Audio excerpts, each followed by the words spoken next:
20% drop in the American market since October, and that might signal the start of the recession. Thanks, Doug.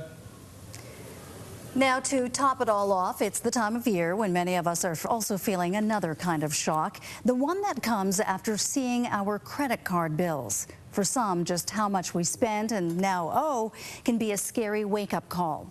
Well, with the threat of a U.S. recession looming, many Calgarians are wondering how to protect themselves today from a financial hit in the future. As Lisa Osterkoff tells us, it's never too late to make a money plan. A couple credit cards, no big deal, but where I was sort of mentally was the big thing for me. Spend today, worry tomorrow. I'd never done a budget before.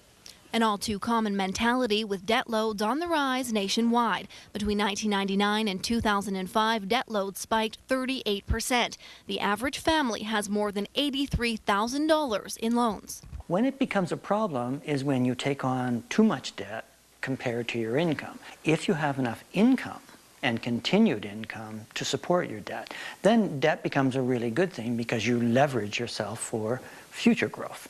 But finding that balance eludes many, especially when it comes to grabbing our piece of the real estate pie.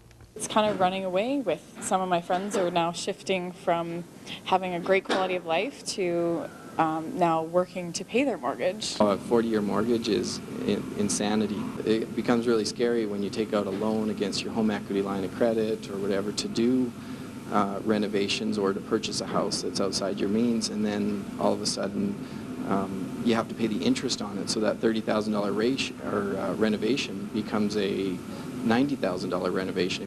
The Money School teaches personal financial management, driving home the message when it comes to our wealth or lack thereof, ignorance is definitely not bliss. You might have a $10,000 line of credit or more if it was a home equity line of credit. So all of a sudden you have this financial freedom in your psychology and your thinking that says, okay, I've got $80,000, and you don't realize that's not your money.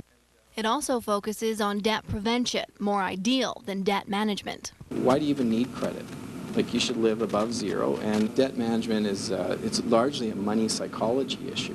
You know, the money is in a sense it's infinite. So there's lots of money around. We just have to get the tools to figure out how to start getting more than what we're spending in our life. And that kind of knowledge is power. Lisa Osterkoff, Global News. And while we're on the subject of debt, we've got a chance for some free advice from the experts for you. This Thursday, during the early news and the news hour, the Global Helpline will take an